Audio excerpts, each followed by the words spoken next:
investigation that was done did reveal some low-level contaminants in the fill on the land. Please put a hold on them from doing any work until this testing, this whole thing.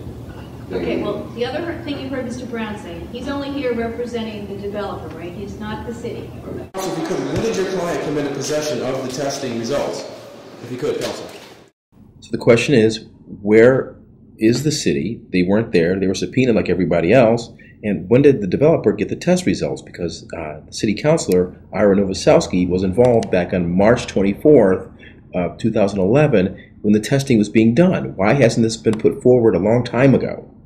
There's Clifford Pisano. He was there. Watch it all happen on KingCast cameras. Continue, Mr. Brown. Thank you, Your Honor. What I understood, we were served with this motion for ex parte restraining order, and the relief that I understood was being requested is in paragraph 17. It says, as a direct abutter and taxpayer, this court must order production of test results. So that's what I addressed in our brief. Yeah, but since Mr. Pisano filed, he discovered this morning that there was contamination on site and that somebody should have brought it to the attention of the city a long time ago and to the EPA. Contamination or something else? The storage tanks. Counsel, if you could, when did your client come into possession of the testing results? If you could, Counsel. Counsel? This is curious, if your client got that a long time ago last year? So part of your concern that is behind your complaint is what you would call disclosure, right? Yeah. That you can't find documentation anywhere in the public record that the developer did these things. Is that fair? Right. Okay, I understand that.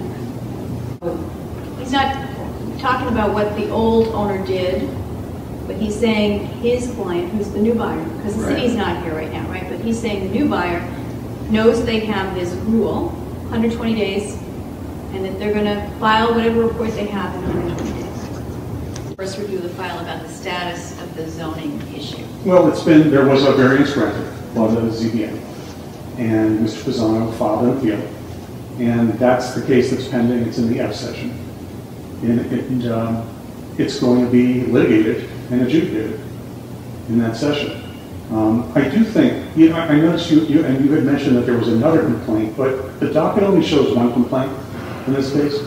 I don't know, I suspect Mr. Pisano may have tried to file something else that wasn't docketed, but as far as mine, there was a phase 1 and phase 2 investigation done prior to the purchase of the site by my client. Purchased it in, I believe, in either November or December of 2011. But the work was done prior to by an environmental engineering firm, which is a licensed provider, and in accordance with Chapter 21E. And some soil samples were taken as part of phase 2. And my client is in the process, and this is alluded to actually in this supplemental memorandum that was filed today. My client had a period of time, I think it's 120 days from purchase of the property, to file a report for the DEP, which it's in the process of doing, and which it intends to do.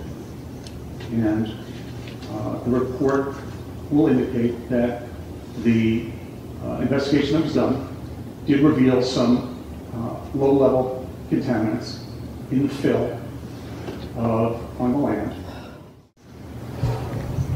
See, the purpose of the appeal is to preserve your rights and to preserve the status quo. So I heard Mr. Brown saying, from his point of view, that's what he's advising his client to do, is not do anything more to develop, to break ground, to do anything while this case, your case, is pending. Could the court order that? Well, see, that goes back to, is it appropriate for the court to do that as injunctive relief today, or is it more appropriate for you to seek that relief from the judge in the case? All right, so I'm going to consider that. That's part of what I'm thinking about. But I'm just trying to explain to you that you have some protection because you have the case.